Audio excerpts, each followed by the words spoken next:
Y'all good? Everybody okay? You happy? Man, there is no better time than being able to come to someone else's church that you get to leave garbage around, get free Chick-fil-A. Praise Jesus. You get to ditch a staff meeting. So just want you to know, please come back to this next time we have one of these, and we will have a blast again. But really awesome privilege. We have a treat today in getting to hear from probably one of the world's most prolific thinkers, one of my favorite preachers. He's been a church planter with young kids and a wife whose name apparently is She Who Does Not Tweet. I think that's her name. And guy's done everything that there is to do under the sun. And so do yourself a favor, turn off your phone, do not check your text. But I did want to say the last time Ed was here on a stage similar to this, there's a photo. Someone actually got him to dab. And if I remember right, Ed was not very happy with that, which is why I was never asked to come and MC the event again. So anyway, would you give Dr. Ed Stetzer a hand this morning? Good to see you, man. Well, it's good to see everybody, and I do remember the dab. So it is good to see you, good to be with you today. And the S2 video looked really great, very dramatic music for a church conference. Seemed like we were about to enter into a battle with the Decepticons or something like that. But that was kind of cool to see. I actually have a flyer for it right here. I want to encourage, I'm one of the speakers. I want to encourage you to come for a lot of reasons. But one of my favorite things, it's actually the West Coast Conference. And I'm actually moving to California. So I quit Wheaton. Some of you don't know that. So I quit Wheaton, and I'm the new dean of the Talbot School of Theology at Biola University. So some of you may be Talbot or Biola grads. Any Talbot or Biola grads out there? All right, since Grand Canyon University is the sponsor, we'll just say, hey, good to see you. So I'm moving to the West Coast, so I'm trying to figure out how Phoenix is the West Coast for this conference. But I'm excited nevertheless to be at the conference, which is a 5.5-hour drive from the West Coast. But this is the West Coast Conference, but I'm looking forward to that as well. And we got some really exciting things. So I'm looking forward to being on the West Coast, being more in Phoenix more. We're going to be doing some good stuff here related to Talbot, and we're actually talking about offering a cohort here in the Phoenix area, and lots of other things as well. So I'll be sharing about those in days to come. Well, that is not what I'm here to talk about today. I'm here to talk about the cultural reality and where we go from here. So a lot of people are asking, what's the new normal? What does this mean? Where do we go from here? So they've asked me to come share about some things related to post-COVID missiology. So I'm a missiologist by training. I have my PhD in mission and missions, and so I teach Christians to understand and engage the cultural moment. And the cultural moment, I've been to Vision, Arizona. I've been to S2.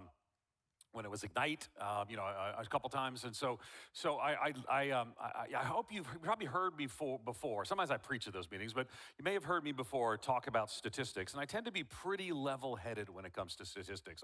I think all these predictors, 10 years ago, people were telling me that evangelicalism was dying, Christianity was ceasing to exist, and more.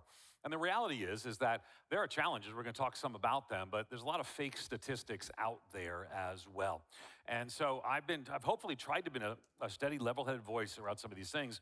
And then I think we have to sort of acknowledge that there's something going on in our cultural moment. So there has been a slow decline of Christianity and Christian commitment in the United States and across the English-speaking Western world. I lived in Oxford for the fall, taught a class there at Oxford, at Wycliffe Hall at Oxford University, and in England, they're feeling the same thing. Now the majority of people in England don't identify as a Christian. And I was in Australia for about a month last month, and you see it even lower there. And so all around the world, there's been a slow decline in the percentage of people in the English-speaking Western world who use the word Christian to describe and define themselves.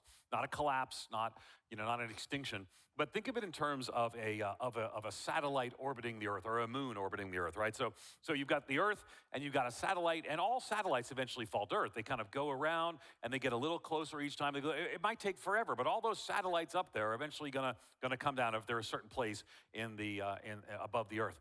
So what's happening has been this slow decline, and some places we've seen pushback. I want to say to you, those of you who are in Converge or in Vision, Arizona, as someone who observes and works with a lot of denominations, it's good what God's doing in Converge. It's good how God's at work in Vision, Arizona. I love that you're celebrating. I love that we heard about church planners. I tried to follow Obit Church, but Obit Church is a different church than Orbit Church, but I followed Orbit Church. So what I want you to hear is that there's slow declining orbit, but then we actually had something sort of come in, and think in terms of the slow declining orbit, and then something like a meteor comes in, and that's and that's COVID. Now, guys, be really steady and careful about what we say, but COVID has come in and sort of hit the declining orbit that's already been there, and we're not quite sure what it means, but we do know there's been a great time of shaking. We do know that and it's not just about COVID, because even when I start talking about COVID, some of you get a little bit like nervous, like, okay, well, wait a second, I have a different opinion about this, or I have a different opinion about that. And I'm going to go through some cultural realities, and I know we're going to have different opinions on some of these issues. I don't know that we're going to have different opinions what I say today, but when we go through those things, it kind of gets people on edge. And I need you to just listen to just for 1 minute to theologian Taylor Swift. You need to calm down. So just calm down during my talk. Listen charitably, because I'm going to describe the situation. I'm not trying to say this is what we should or shouldn't do, but here's the reality. We've experienced something that we're still trying to figure out, because in the history of the Christian church, 2,000 years, we haven't actually shut down things the way people shut down in and around COVID. Now, you might already be saying, well, Ed, this is Arizona. And I know Arizona handled things differently than Illinois, where I live, or California, where I go, because I'm going from one badly run liberal state to another badly run liberal state. But that's another story for another day. But here's the thing. You might say, well, we did it different. And I recognize that in Illinois, we shut down longer. And in Arizona, within a month, you were kissing each other on the mouth and going back to church. I saw it. I know it. Okay, that's not my point. But my point is, something has changed in the culture, and we feel it. Now, I'm the editor of a magazine called Outreach Magazine. I hope all of you are subscribers. If not, you should be. So I'm the general editor of the Outreach Magazine, and I write my editor's column, and I recently described that you got to understand this is not just a moment where people were dealing with COVID, and again, we all have opinions on how we should or should not have dealt with that, but there's actually a series of pandemics, and you can, if you want to Google this and read the whole article, Google it after my session today. But we dealt with disease, but then there's like a pandemic of distrust in culture. We haven't distrusted each other at this level since, according to most polls, since the 60s. The 60s was the last time when we were so mad at one another and so distrusting of one another in culture. We feel it, we see it in and around cultural issues. We see it in and around cable television. We see it in and around elections, right? Arizona, we see that all kinds of places. There's a distrust in one another. Another pandemic is a pandemic of defamation from technology. I'm glad all of you are here, but all of you are one social media post away from getting up from this meeting and having an emergency staff meeting. I mean, all of us, we live at that moment. We don't know what's going to happen. In some ways, that has been a leveling effect where people can speak truth to power and call out things that are wrong. But in other ways, we all feel like we just don't know what tomorrow somebody's going to say, somebody's going to retweet, somebody's going to share, and we're having an emergency staff meeting. We're living a pandemic of defamation from technology. We live in a pandemic of disorientation and identity. And I'm not just talking about gender identity, though certainly that's included in it. But people are asking, who am I? Who am I culturally, ethnically, racially? Who am I as a man or a woman? You know, all these things people are wrestling with in a way we haven't seen in our lifetime. And I do think that the pandemic, increasingly people are writing, that the pandemic facilitated and accelerated a lot of those identity questions. If you wonder what feels different about, for example, gender identity, where probably 5 or 6 years ago you weren't teaching this in your church, but now if your student ministry is not already talking about this, you're way behind. And if your church hasn't had a conversation about it, people are wondering where you stand on those issues. I'm the teaching pastor and scholar in residence at Mariners Church. Some of you have been to our campus, Mariners Church there in Southern California. We started our year with a series addressing difficult topics. In Southern California, we address difficult topics. We called the series On the Table. Eric and I and another one of our staff kind of walked through and taught through some of these difficult topics like sexuality and transgenderism. And I want you to know that in a time when people are unsure about their identity, clarity is kindness. Teaching what the Bible teaches is what ultimately helps people understand where you are, and our church responded well to that moment. But we're in a pandemic of disorientation identity. We're in a pandemic of disruption in mental health. I don't think we even know how significant the last few years will be on the next generation in mental health. And at this point, some of you are like, well, then we shouldn't have, and I get it. But let's talk about where we are, because as pastors and church leaders, we got to lead the people in this moment forward. And then division in church like we haven't seen in our lifetime. Now, don't misunderstand. Your church may have gone through a church split 6 or 7 years ago, but probably for most of you, this is the most divided time that you have led in your lifetime. You're going to have to get used to a higher percentage of people being upset with you as a pastor and a church leader than probably ever before in your life. I would do church revitalization seminars, still do. And I remember saying at a church revitalization seminar once, listen, church revitalizing pastors, maybe this is what I talked about when I was here at Vision Arizona, I don't remember. But I said, listen, church revitalization pastors, if 5% is your church isn't mad at you at any given time, you're really not doing anything significant. You're not leading change. Now I would say, but if 70% of your church is mad at you, you might want to slow it down there, pastor. Well, today, I might say if 15 to 20% of your church isn't mad at you, it's just not normal anymore. And I didn't go into the ministry of people to be unhappy with me, but everything you do in the new cultural reality seems to make some people unhappy. It's a new cultural reality. Now, again, I know you didn't go into the ministry to be disliked, but if you went into the ministry thinking everyone would like you, you have chosen badly. And the fact that a higher percentage are here, that's part of what it looks like. Read the New Testament. People were unhappy with each other all the time. Listen, if you want people to like you all the time, quit your job and go sell ice cream. Everybody loves the person who's selling ice cream. But here's the reality we walk through. We're walking through some of these divisions. I want to actually, this is an article you could read if you want to dig a little deeper, but what I want to talk about specifically is 3 ongoing realities coming out of COVID, but because again, I don't think it was COVID that actually drove a lot of this. I think what happened was this satellite was sort of orbiting, it was decaying each year, less people, then somehow COVID hit it and it knocked a lot of things out of whack and people are still trying to figure it out. So 3 things, let's look at them. First, in our post-COVID reality is COVID and our cultural convulsion. I think we're living through a time that's unlike anything most have experienced in our lifetimes. The last time we went through a cultural convulsion like this was in the late 60s and early 70s. Now, let me explain a little bit where that comes from. This is in a new book that I'm writing on the future of evangelicalism, which is supposed to be done at the end of June, so we'll see.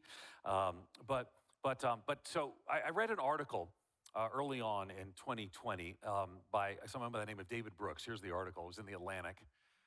David's an opinion writer, writes books, writes articles. He's actually a relatively new follower of Jesus. He's committed his life to Christ. He goes to an Anglican church now in the DC area. And so I had him in class. So I said, David, you're a cultural commentator. You've written this very famous book for those of you in Phoenix, Arizona. You were mentioned in there. It's called Bobos in Paradise. It's kind of a famous cultural analysis. So we had him in class, and John Jenkins, who's the president of Converge Worldwide, just graduated from our program. He was in that class, and we were asking questions, and here's the article he wrote. He said, America's having a moral convulsion. Levels of trust in our country, in our institutions, in our politics, and in one another are in precipitous decline. And when social trust collapses, nations fail. Can we get it back before it's too late? So here's what David observed. He actually drew upon another author who I dig in a little more in my book. And when I say my book, you can't buy it. I'm not trying to sell you a book. But David cites this author who points out that every 60 years, America seems to go through a cultural convulsion. He calls it a moral convulsion. I kind of call it a cultural convulsion because I think it's more than just morality. It's just, do we even want to be in the same nation with one another? Has our level of suspicion grown so much that we kind of walk around and are just repulsed by one another? And it's actually not just happening in the U.S. It's part of what they asked me to teach on at Oxford this fall was they're experiencing the same thing in the U.K. and in Australia, all around the world.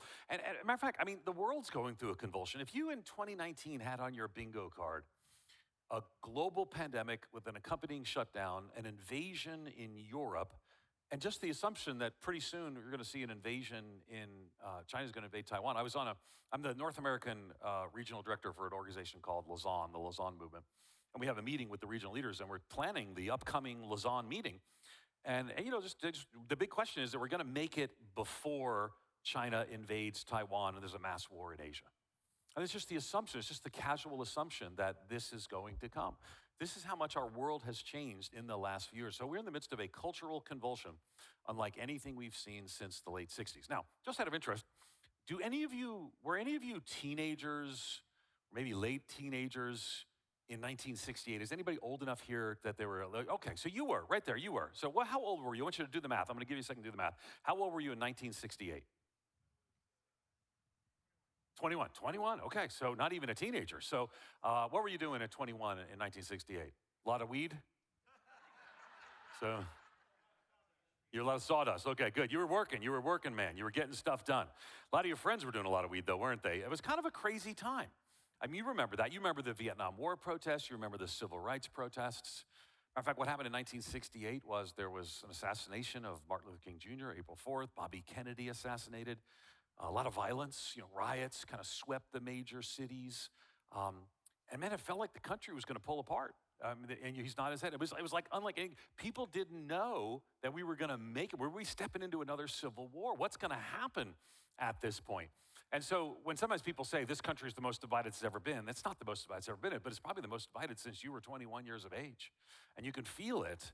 And so that reality, he's agreeing with me. So that reality has kind of circled about this country about every 60 years. You can look at the Civil War, you can look at the late 1800s, early 1900s, you look at the 60s, and you look at today. And I will tell you, in past times, it's actually been longer rather than shorter. Because a lot of times I think maybe we're kind of hoping that this is over, but typically these kind of cultural convulsions last 6 to 8 years. So the 1960s don't really resolve into the early mid-70s, and then we get disco, so let's hope that doesn't happen again. I still blame you for that, sir. So here's where we are. We're in the midst of a cultural convulsion. We're leading through a time unlike anything we've led before, and we feel the division, we feel the frustration, and people are responding differently. So some Christians have decided the way to respond is to get really mad and fight. And some Christians have responded the way to respond is to get really quiet and hide out. But most Christians are sort of in that middle space trying to figure out, how do I help my church live faithful for the gospel when the culture seems to be moving in a different direction, when some of the loudest voices, often loudest Christian voices, aren't the most helpful voices? Because I'm just telling you, a pastoral response to people walking in your church to understand and respond to the gospel and then engage a world that's moved away from biblical truths and values is sometimes a challenging reality. I'm of the view that you can't war at a people and reach a people at the same time, though. So how do we do that? We're going to talk about that. So we're in the midst of a cultural convulsion, but we're also in the midst of a cultural acceleration. So there's another article that I'll draw your attention to by Ross Douthat. This is in the New York Times. Ross's name isn't there, but it's just, I screenshot it wrong, I guess. So he wrote it in 2020, and it's called Waking Up in 2030. And what he said was really interesting. The suspended time of the pandemic has put history on fast forward. Now you may feel like, well, Ed, this is like, first of all, it is more than almost 3 years ago, but I want you to hear, because this is really important, right? So something shifted at that time that we're still living with today. I think we're in the 39th month of 2020. Let me explain. Because I think what Ross said is so true, that during the pandemic, all those people at home, online, and more. Matter of fact, people, when it comes to gender identity, more and more people are pointing to the incredible engagement of online community early on during shutdown, and depending how long shutdown was, which actually caused a lot of people who were struggling with their gender identity beforehand to connect with people online who said to them, well, this is the direction you should go. And we actually have people writing articles talking about contagion and what that means and how people are responding. Now, here's what I want you to hear. That in the last few years, we've seen a sudden acceleration on cultural issues. Now, what Ross Douthat writes here is he actually writes about race. And with race, so you have a sudden acceleration, and then people in 2020, summer 2020, everyone was buying books. Matter of fact, during summer 2020, you probably in your church hosted an online Zoom conversation. You talked something about race. Maybe Vision Arizona did it. I know Converge did it on the national level because I was a part of some of those things. And there are all these people having these conversations, and a lot of people said, man, I think more this way than I did before. They accelerated their views, whatever directions they might go. But I also think they accelerated their views on issues of sexuality or gender. So again, 5 years ago, you weren't teaching about gender identity in your church. Today, people who go to your church are wondering if they can keep their jobs if they don't go along with the changes in views of gender identity in the last few years. So for us, it could be a hypothetical. Well, what should we do at church? What should we do at student ministry? But for people in their jobs, I mean, it's a pretty significant shift, and that's just a few years. So we're dealing with a cultural convulsion, unlike anything we've seen in our lifetime. That's the first thing that I want you to see. The second thing I want you to see is we're dealing with what I call the great sort. The great sort. Now, by the great sort, what I'm referring to is the idea that Christians, not just Christians, but I'm going to focus on Christians because that's who our audience is. I want to talk about the people in your church and mine, is that Christians are finding themselves sorted ideologically rather than theologically in ways like never before. Now, let me kind of explain. Okay, so this, Vision Arizona is Converge connected. So there's a certain theological tradition that is Converge, right? So for those of you who don't know, Converge is the old Swedish Baptist, which became the Baptist General Conference. I asked Jerry Shevlin, why did you change the name from Baptist General Conference to Converge? And he said to me, well, and I'm a Southern Baptist. I'm a Baptist like Jesus and all the disciples. So for now. So we'll see how things go in the next few days, but that's another story for another day. I might need a backup denomination is what I'm hearing. So, and you're it. You're my backup denomination. I asked Jerry Shevlin, why'd you change the name? Why'd you drop Baptist from the name of the denomination? Just, talk about moving down to Orlando, the National. And he said to me, well, there's this other Baptist denomination that really made it hard to have a good reputation in America today. And I knew exactly who he was talking about, and probably you do as well. But here's the thing. There's a kind of a theological, tradition that is Converge. And people might even choose a Vision Arizona church because you kind of know where they believe about the Bible. They're not really strident or angry all the time. They're not fighting all the time. I'm not used to Baptists that aren't mad and fighting all the time. So and again, I recognize too, and I also recognize too, you're like, well, we don't use the word Baptist. I get all that. So, but my point is, there's sort of a thing that you are. And what you found is, in the last 2 or 3 years, there's people who 5 years ago who are happy with who you are, who have subsequently left who you are because you haven't stood up on issues that they think you should have stood up on. And there's a whole lane that's formed to the right of conservative evangelicals that's actually pointing back at conservative evangelicals and says, no, you need to be fighting more of the culture war. Now, they don't say it that way, but they say you need to stand up. And yet at the same time, there are people who have left to the right and people who have left to the left. This is part of what I call the great sort. People are sorting themselves often out of their churches on ideological issues, not theological or biblical issues. Does that make sense? Have you seen that? Yeah. Yeah, and so, and it depends on where you are. Like where we are in Southern California, there are whole churches that have sprung up or gone from hundreds to thousands or tens of thousands because their perception was their church didn't fight on this enough. Now, why is that? Well, a lot of it has to do with technology. So it has to do with technology. So this is actually a very important piece of technology. I know it doesn't look like an important piece of technology, but it was 2,000 years ago, and just stay with me on it. If you know what it is, please don't share it. Because if you read Latin, it's actually written there in Latin. 3 years of Latin helps me read letters on pipes, I guess. So this is a pipe made of a metal that the Romans discovered / invented. And you'll notice it's folded. It's a folded pipe. Welding didn't exist 2,000 years ago, so you couldn't weld a pipe. But it's a folded, molded. The metal was particularly malleable. The Romans were very excited about it, and they built a whole plumbing system. And 2,000 years ago, in Rome, in the villas of the rich, they had hot and cold running water. 2,000 years ago, through this magical metal that became so important to them. So, and this metal they liked so much, they made bowls out of it, they made plates out of it, they drank from goblets made from it. And so this amazing metal, because it was foldable and moldable, you don't think of metal that way, but it was foldable and moldable, it changed everything for so many in Rome. The problem was, they were eating out of it, they were eating from it, they were drinking out of it. The problem was this metal is actually called lead. So all your drinking water, all your dinnerware, all built out of a lead that is feeding you, you're eating from it. It's feeding you and killing you at the same time. So that's 2,000 years ago, Rome. Well, I want you to meet today's version of that right in my hand.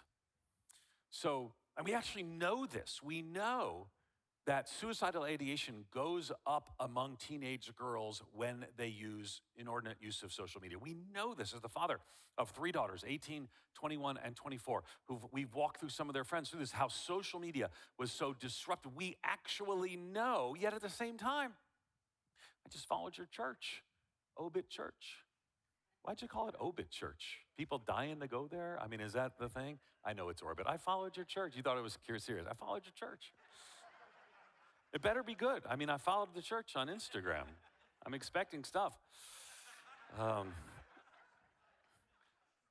But here's the thing. It's what a gift it is, right? You're helping you plant this church. I look there, you got a nice page, looks good. But why? Because you're trying to engage people for the cause of Christ, and you're using social media to do so. So just as 2,000 years ago, this piece of technology was both amazing and remarkably dangerous. So it is today. Now let's talk some about how people in your church are being influenced, right? Because um, we have a whole lot of people in Arizona who are being discipled by their cable news choices.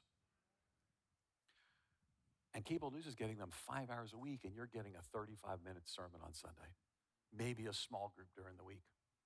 They're being discipled by their cable news. They're being spiritually shaped by their social media.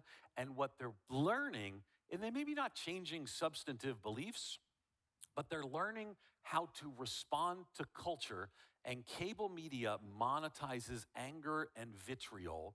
And the end result is they're learning to be angry and vitriolic, which is not, in my view, the way of Jesus. I hope you quoted Tim Keller in a sermon this Sunday. Maybe you did, maybe you didn't. I'm kind of love Tim Keller. Tim Keller, for those of you who don't know, he died this past week, and great giant of the faith, and like a spiritual father to many of us. But Tim Keller was so influential and so impactful because he was an Orthodox Christian who wasn't mad at everyone who wasn't, but instead wanted to persuade them to a better way. Now, I got to tell you, I think that's more the way of Jesus. I think Winston Witness is still the way of Jesus. Now, here's the challenge, right? We have people experiencing the great sort. They're being sorted ideologically. So I was preaching at Saddleback last summer on this topic, and I put up a chart, and we did some research on kind of people who've left their church to go to another church. You know, this is also, because of the great sort and other topics, this is the greatest time of church changing we've seen in our lifetime. So my guess is, it depends on where you are.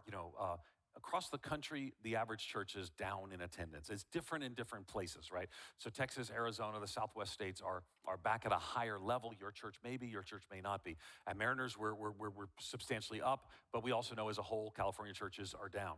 So we see that. We're seeing that reality that's there. So you see kind of what it feels like. But also at the same time, you probably have more people who visited your church in the last few months than you have probably in the prior months. People are moving around and checking those different things out. So what does that mean for us? Well, here's what I said at Saddleback, because people were sorting themselves in and sorting themselves out. And so, and I said to them, listen, I was here, I kind of gave some stats. I said, listen, if you are out of fellowship in your local church of Saddleback, if you're out of fellowship at Saddleback because you have been influenced by cable news, it is time for you to turn it off, unplug it, actually unsubscribe from it, and choose your church over ideologically driven cable news. And that's left and right. So, but the challenge is, one of the things we learned in the last few years is our discipleship didn't hold. But again, repetition is hard. I mean, you hear something, remember, they're getting, if they like one cable news host, they're watching that cable news host 5 hours a week, hearing the same repetitive message when your message has 35-minute sermon on a Sunday. So the third thing I want you to see is COVID and levels of engagement and disengagement. So the attendance level, as I mentioned, in the typical church has declined. Depending on where you are, I was the interim teaching pastor at the Moody Church in Chicago. Some of you probably heard of or visited the Moody Church. I was the interim there for 4 years. Nobody should be the interim of anything for 4 years.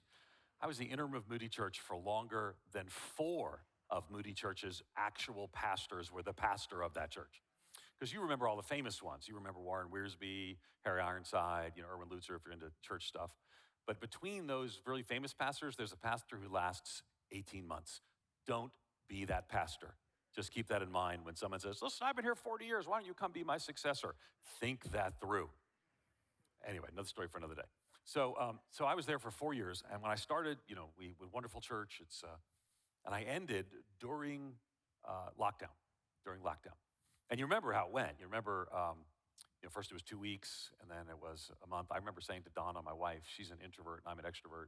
Matter of fact, all 3 of my kids are extroverts, and I'm an extrovert, and Donna's an introvert, and she's a wonderful, patient woman who lives with these extroverts. And after the 2-week lockdown, I said to her, hey, the president announced we're going to lock down for another month. I said, hey, as an introvert, is that like good news for you? And she had a big smile on her face and said it lovingly, well, are you going to be here the entire month? Maybe you had some of those conversations as well. Oh, ouch. So Moody Church, we had the shutdown and then eventually came back. But during shutdown, they were in the process of calling a new pastor. Okay, they called a Converge pastor, actually. They called a pastor who came and served. But what was interesting was Moody Church in the city churches have come back less than suburban churches. Northern churches have come back less than southern churches. Rural churches have come back more than urban churches. Suburban churches kind of mix. African American churches have come back at the lowest level. And so it's been different depending on where you are. So I ended up becoming the interim of a church in New York City in Manhattan and really was hit hard. So, but here's what in general we have seen, right? Typically, depending on where you are, it's about 10 to 20% across the country on average down. But it's a strange thing for most, not everybody. Again, your experience may vary, as all the medications say. But the 10, 20%. But what's interesting is most churches are at or above their 2019 giving. And some churches, particularly larger churches, are substantially at or above their 2019 giving. So here's what seems to have happened. I need you to think for just a moment like Pentecostals. I don't think it's just Converge people, right? Do we have any Pentecostals here? Anybody a Pentecostal here? Come on, let's go. Well, I could hear the enthusiasm, but just, you didn't raise your hand though. If you're a Pentecostal, raise both hands and let's know who you are. All right, so no Pentecostals, how about that? Okay, let's talk about them. It's because I was just yesterday with the Pentecostals in Michigan, and I love the Pentecostals in Michigan. They're a lot like Baptists. They got a lot of the same rules, the same culture. They're just happy. But that's another story for another day. So picture a Pentecostal church, because a Pentecostal church, they all sit. The Pentecostal church is the most involved people sit up front, which I love. You've sit up front because you're a pastor. You know that you should sit up front and encourage the speaker, and I appreciate that. So you guys, this whole section here, these are the people who love Jesus, and you know what I'm thinking about, you people over there. But right up there, sitting up front. So the Pentecostals, like in a church of 100, the front 33 people, they're there, they're raising their hands, they're clapping, they're amening you. They're the most involved. The second third is the kind of moderate level involved, and the back third are the people who are like really loosely connected. Matter of fact, at a given Sunday of 100 people, a church of 100, the 33 people in the back probably represent like 120 people because they're just kind of coming in and out of the life of the church. They might be there Christmas, Easter, and 3, 5, 7 other times. Now, here's what seemed to happen in COVID based on our research analysis. Here's what seems to happen.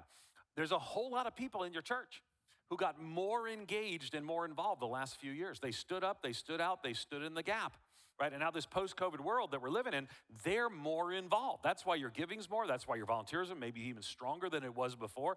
The second third's kind of hanging on. The back third, though, is a real cause for concern. The back third of the church has actually, they were already loosely connected, and the last few years for a lot of them caused them to disconnect many permanently. So while attendance is down, sometimes the attendance that's down is actually the people who were really low engaged and low involved to start with. So I kind of explain it this way, is that there's a sense that a third are more committed to church, a third are hanging on, waiting, a third are disconnected potentially permanently. Now there's significant implications for their disconnection. I want you not to miss this. Because was it you who mentioned how many people came to Christ on Easter? Or was it someone else who mentioned how many people came to Christ on Easter up there? It was someone else. Okay, Randy, you guys are kind of, he's the one in the shorts. It's always fascinating to me that you just wear shorts to things, because this is what professors wear. I'm a professor and a dean. So, because it's a cultural thing. I'm trying to wear jeans to relate to pastors like you. This is because I'm cool with the jeans. Untucked shirt kind of is appealing to the middle-aged hipster pastors. And the blazers for the guy who was 21 in 1968. That's the blazer that I'm rocking that for you, right? So it's kind of a ministry mullet. You're wearing shorts. He's showing me he's wearing shorts.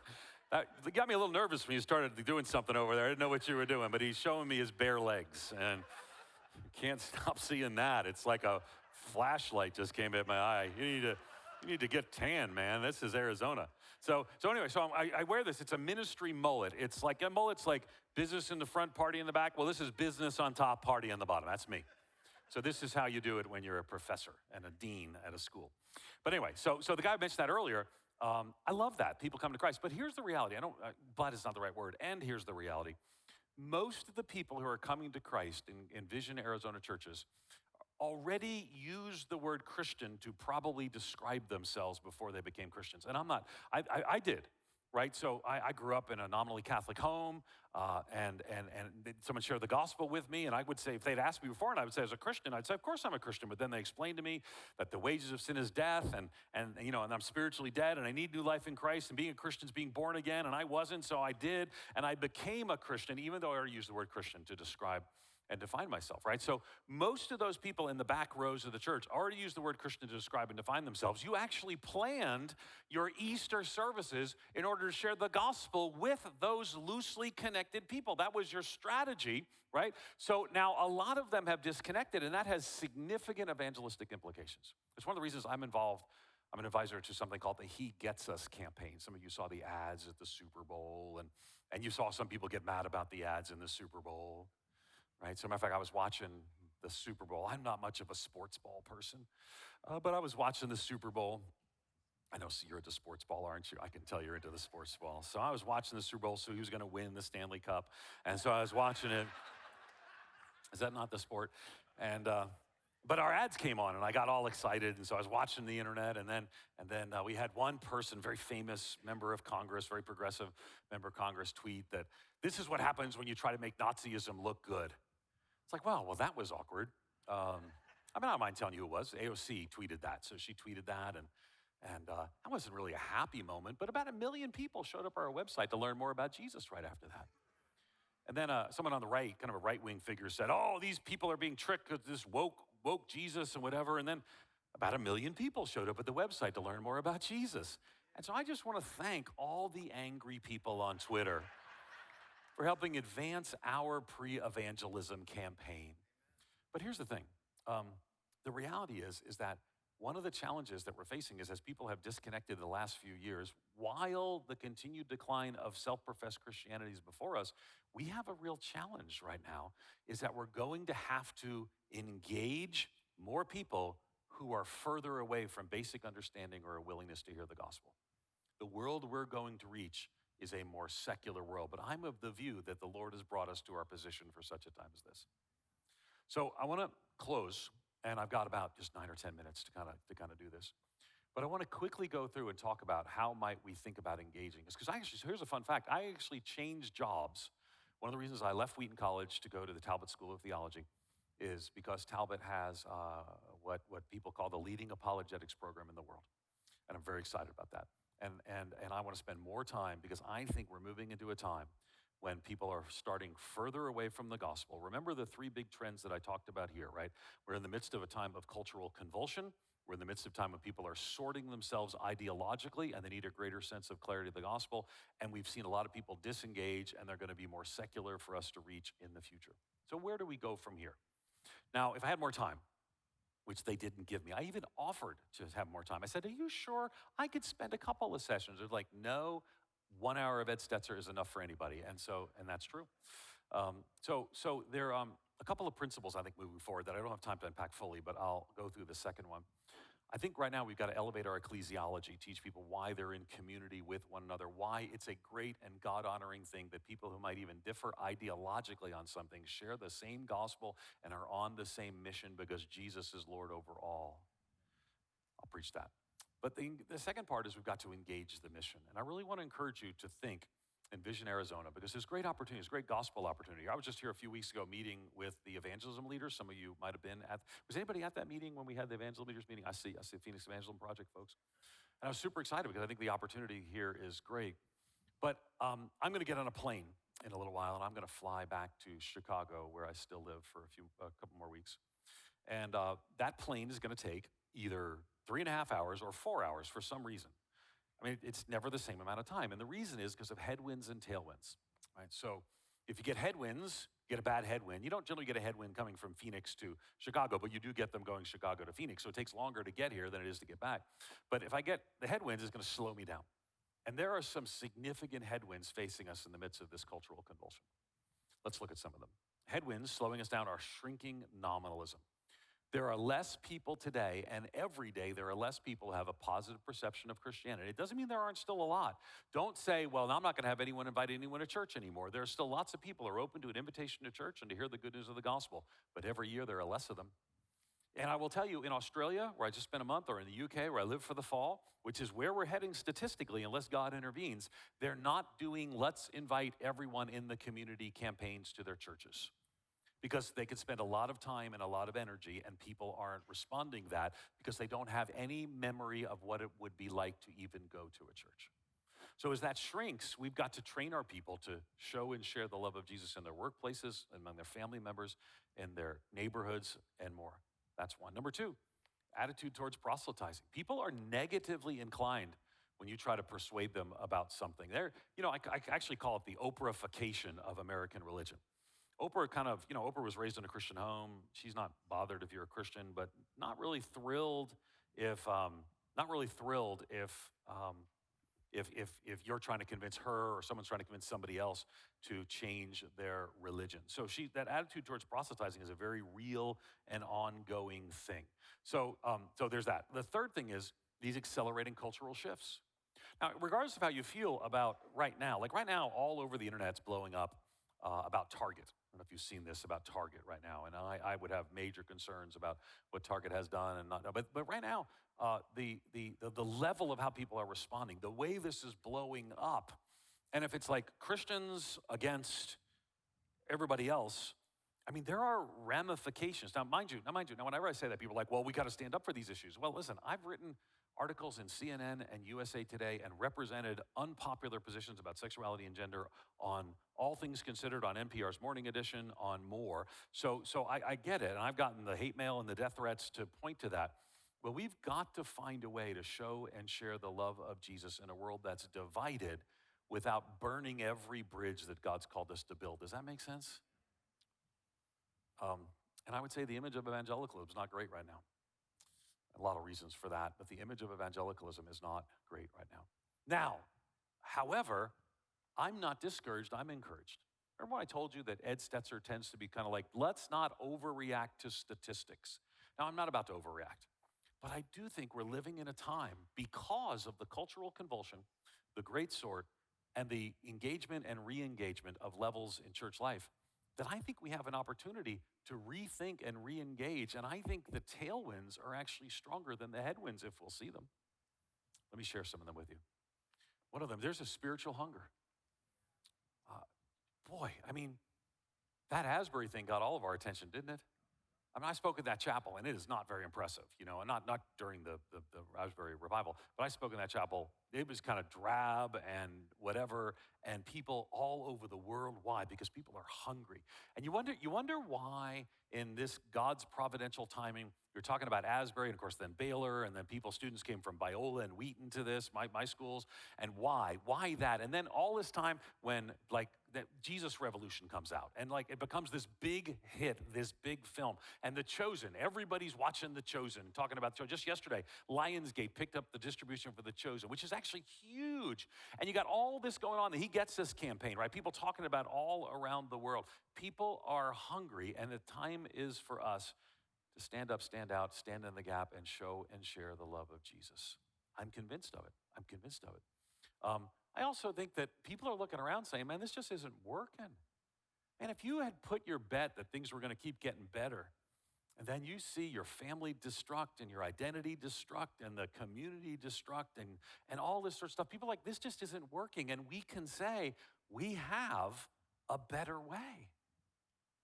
I'm convinced that the deployment for mission really matters too. Remember that Pentecostal church of 100 with the front third have gotten more engaged. The middle third sort of stayed the same. The back third mostly disengaged. I think we can actually normalize the front third. Let's get the front third to be the normal expression. Help the front third get the second third to engage at a greater level. Find that pipeline. I don't have time to unpack all what a pipeline would look like, but you're familiar with the term. Resources to move people from low engagement to high engagement. Take the front third, help them engage the second third, and then let's go try to find maybe this fall one more time the back third, those who are open, and if not, let's continue to reach the world. I think the spiritual openness now is unlike anything we've seen in our lifetime. Now, why would I think such a thing? Because Mark Twain once put it this way. Samuel Clemens, he put it this way. He said, history doesn't repeat itself, but it tends to rhyme. And in 1968, the world was on fire, and you remember it in 21 years of age. But you also may remember or may know that in 1968 was the beginning of a movement that changed 20 to 30 million people in the United States alone. There was a pastor, and this pastor said to his daughter, I want to meet a hippie. And his daughter brings home a hippie. And this hippie believer and this pastor start this Bible study that grows on a Saturday night and grows and grows and grows. And then it outgrows their facility. And it's the 70s, the 60s and the 70s. So they start communes and coffee shops, a little different. We would start churches today. And that movement spreads. That pastor's name was Chuck Smith. That hippie's name was Lonnie Frisbee. And by the way, can I tell you, Lonnie Frisbee lived a complex, confusing, and often contradictory life. But in the midst of all that, 20 to 30 million people trace their spiritual roots to the Jesus People movement. And I gathered them all, not all. We did a reunion for the 50th anniversary of the Jesus People movement. And you have to be old enough to appreciate some of these things. It was a little before my day, but as someone who loves history, we got second chapter of Acts to reunite. We got Salt Company to reunite. We got all these different, like Nancy Honeytree was there and Melody Green was there. And some of you know who I'm talking about. Some of you have no earthly idea.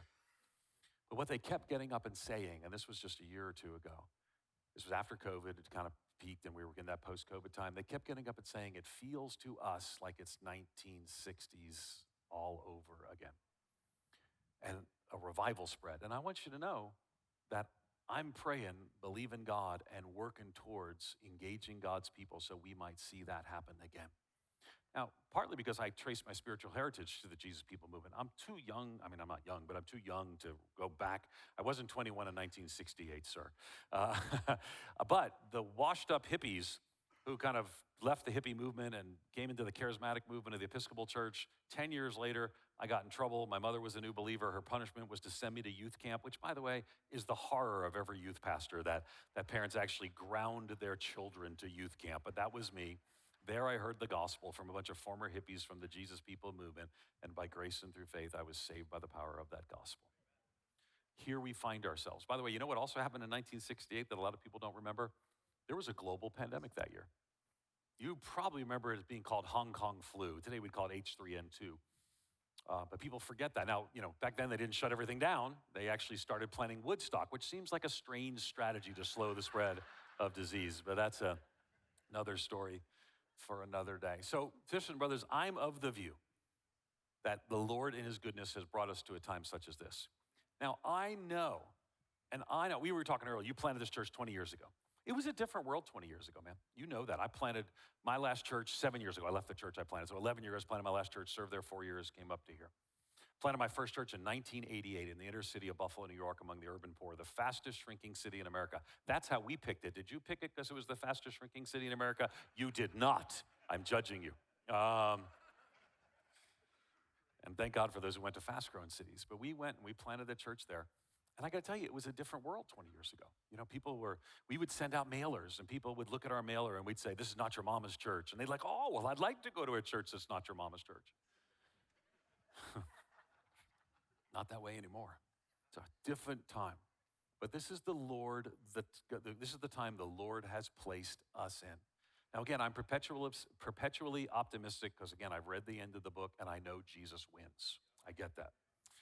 But my hope is that I can encourage you in some small way. The writer of Hebrews says to provoke one another to love and good deeds. That this could be a time of harvest if we join Jesus on mission in the midst of the cultural convulsion, to recognize we're going to need reservoirs of resilience to walk through this together. We're going to need communities of support like Vision Arizona to walk through it together. We're in the midst of a cultural convulsion. We're in the midst of a great sort to raise the level of our discipleship so people aren't having their spiritual lives shaped by talk radio and social media, but by the Word of God. And to do so, acknowledging that even in shifting church attendance patterns, there's an opportunity to say people who are more involved, let's get others more involved, and let's join Jesus on mission together. Thanks so much for the opportunity to share with you. Let me pray for the churches of Vision Arizona and ask the Holy Spirit to work in powerful ways, exceeding abundantly beyond all we might ask or think. Father, thank you for these women and men. Thank you for the service that they have already engaged in, showing and sharing the love of Jesus in this community, in this city, and beyond, and all around Arizona. Father, I pray that we might indeed step up, step out, stand in the gap to show and share the love of Jesus in the midst of this broken and divided time. Help us not to be shaped by the world, but ultimately to be shaped by the word of God upon which we stand. In the power of the Holy Spirit, may we go, showing and sharing the love of Jesus, recognizing these may be harder times rather than easier times, but the Lord is still good. And the moment we're in does not pause the mission we're on. Lord, remind us of that the moment we're in does not pause the mission we're on. And the opportunity is great. For it's in Jesus' name and for his sake we pray. Amen and amen. Thanks for the opportunity to share with you. Okay, we have a couple of minutes for a couple of questions Do you hear for somebody? Dr. Stetzer. Oh, there I'm you the are. guy with the shorts. The guy with the in shorts. 1968, I was 6. So that tells What did you how say old you I were am. what? I was was 6 years old in 1968. Oh, okay, 1968. Okay, Yeah. good. Yeah. Thanks for sharing this. Anything Yeah. else you want to know? What's your social security number? I What do you was- want us to know? Yeah. Okay, got it. All right, good. I didn't know we were gonna do questions. Great, I got time. Yeah. We got about 8 minutes. Any questions for Dr. Stetzer? Pace yourselves. Don't all come running down here at once. Yes, sir. I shouldn't be calling on you. He's in charge. You go ahead. What's your name first, and where do you serve? My name's Nolan. We're starting the Garden Church in September over in the West Valley. Praise God. Yeah. So, question for you. You brought up the Jesus movement, Yeah. big fans of the Jesus movement. What are the marks of that movement that you would identify as having driven some of, obviously, we know the Spirit of God, but like when you look at that movement, what are the marks that stand out to you as being so effective in the 1960s to start revival? Yeah, so it's a great question, and here's my presentation on that. Switch to me.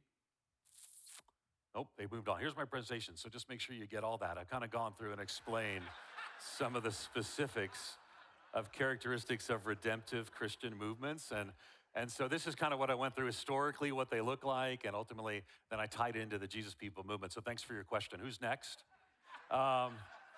So here's the reality. There are certain things that kind of precede a movement. There's the movement's form, there's movement leadership, there's social opportunity, and again, so this is actually, we had a summit in, where were we, in Dallas, and it was called the Jesus Now Summit, and we invited a lot of key Christian leaders, whatever, and it's, who gets invited to a meeting is always riles people up. And we actually looked at it. My task was to talk about, and was sponsored by the He Gets Us people. And we said, what does it look like if we want He Gets Us, which really is primarily an ad campaign? What does it look like if it becomes a movement? And we looked at some of the patterns specifically of past movements, not just the Jesus People movement, but for example, the Pentecostal movement is, births out of the kind of the cultural convulsion in the late 1800s, early 1900s, produces the Pentecostal movement, which is the fastest growing Christian movement in the history of the world. Like 600 million people today are part of the Pentecostal charismatic movement that didn't exist before 1900. So it's pretty amazing. So we kind of go through, and a lot of it has to do with the cultural moment. So we all want a movement, and I get that. And what happens is like Converge sometimes does that. They call themselves there's a time when there was Team America, and some of you know that that's a really bad movie, but there was a time when in Converge, Team America was like this incredible, and people say we're a church planting movement, and I would just be real careful to name yourself a movement, because a movement tends to be when people actually are acting with some degree of organization, continuity outside of institutional organizational channels for the purpose of challenging and defending extant authority, whether it's institutional or culturally based in the group, organization, culture. So I kind of walked through what that looks like, and then talked about how it looks like when churches kind of do that. And so how emerging movements form. And I think some things they did is they discerned the season, they built diverse coalitions, they communicated felt needs for change, they formed a strategy together, and all these things actually took place in the Calvary Chapel and the Vineyard in particular. So matter of fact, the next time I speak will be at Calvary Chapel, Costa Mesa, where that church that it all started was Chuck Smith and there. And so we kind of go through some of what that looks like, and I sort of adapted it for church like, but it's a big answer to your question. But I think the biggest commonality between the two is not what they did, but what the times were. So in other words, I think you could do everything they did, and if you did it in 1978, it wouldn't be the same as in 1968. So I think stewarding this moment is our gospel opportunity, and I think the cultural convulsion, and I would say to you, and I say this, I don't want to say this, I don't want to put anything on anybody, I think the cultural stuff's going to get worse before it gets better. I think we're in for, the level of violence in the 60s and the 70s was, you remember, is much higher than it is now. I think we're going to see more division, we're going to see more violence, we're going to see more brokenness, we're going to see more global conflict. And in the midst of that, if God's people will be ready, I think the soil has been tilled for a great gospel response. So, good. Somebody else. And maybe at S2, they'll give me a breakout and I can do this little thing that I did at this Jesus Now. So that's the only place I've ever done it was Jesus Now Summit, so I want to do it somewhere else. And by the way, let me just say too, that I can drive to Phoenix in 5 hours. So let's talk about doing some things in Phoenix because I'm excited about being in the West. Like, the West is like paradise, but I gotta tell you, I've been shopping for a house. We put an offer on a house in yesterday in California, and I'm reconsidering moving to California. Oh my gosh. But anyway, another story for another day. From Obit Church, go ahead. Matt That's gonna Rose, stick, Obit isn't it? I know it's not Church, gonna make you, I'm sorry. Like, people are gonna say that for a long time. Obit for like obituary? Is that Yeah, what you- yeah, oh, Obit. Okay, yeah, Obit, obituary. I Sorry, don't sorry. like Orbit that. Church. Go ahead. Which, you know, my orbit thing is in there. I didn't even think about that. I was talking about the orbiting satellite. Hey, Go ahead. I like it. What's your name again? Matt Rose. Matt. Okay, good. Go ahead, Matt. Yeah. So similar to his question, Yeah.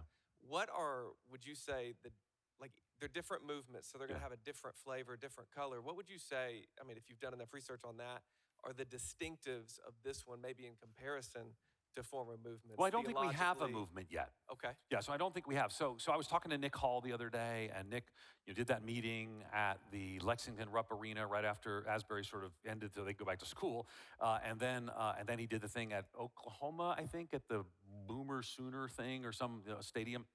And what he's saying is seeing young adults open at a higher time than any time he's engaged. And that's an important distinction. So every time there's a revival, young adults are significantly and disproportionately impacted, right? You can see that over and over and over again. So certainly that's the case. I would say, too, it tends to be messy.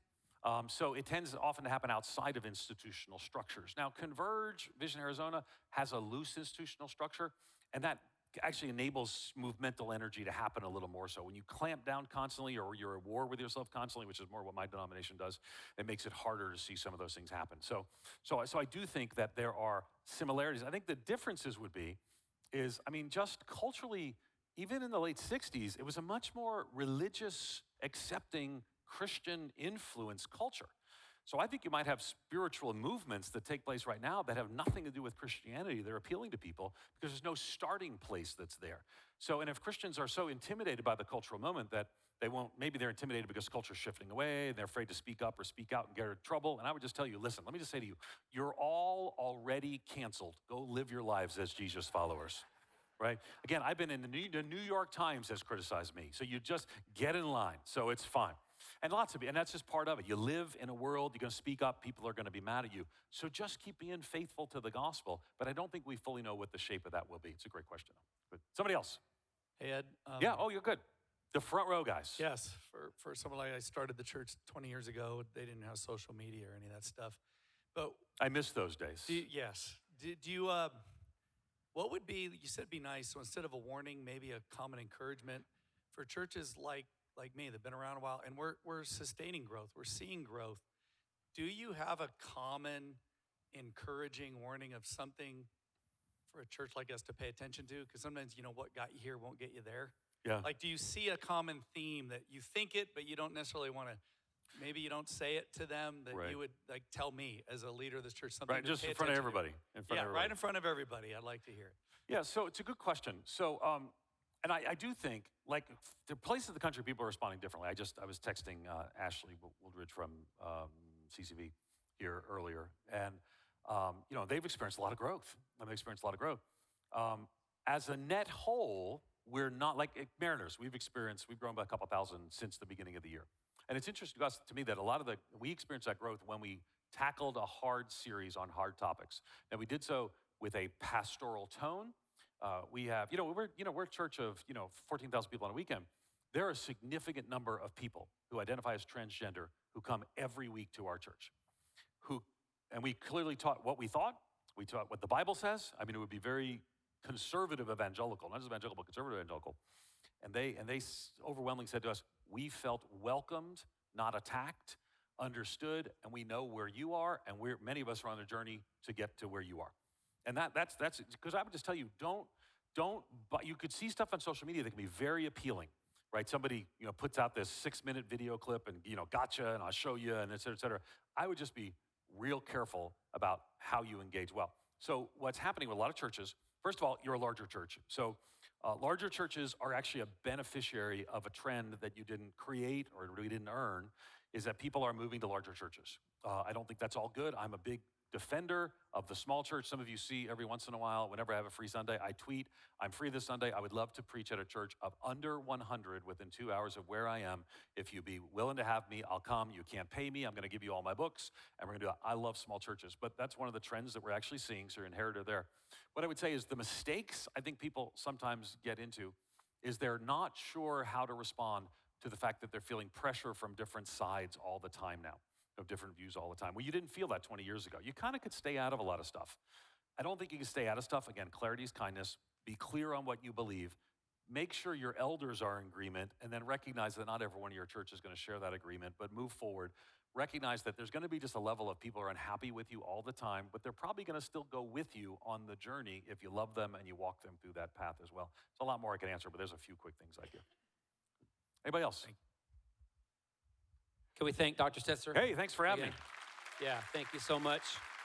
Phoenix for the win. Phoenix, only 5.5 hours drive away. Okay, so let's, as you go, GCU, Ryan's right back there at the table. He's got a little bit of merch left over to hand to you.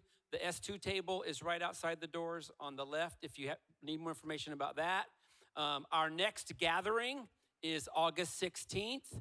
You can register right now with that QR code that's up there. We'll have Larry Osborne with us at Phoenix Bible Church up in Phoenix.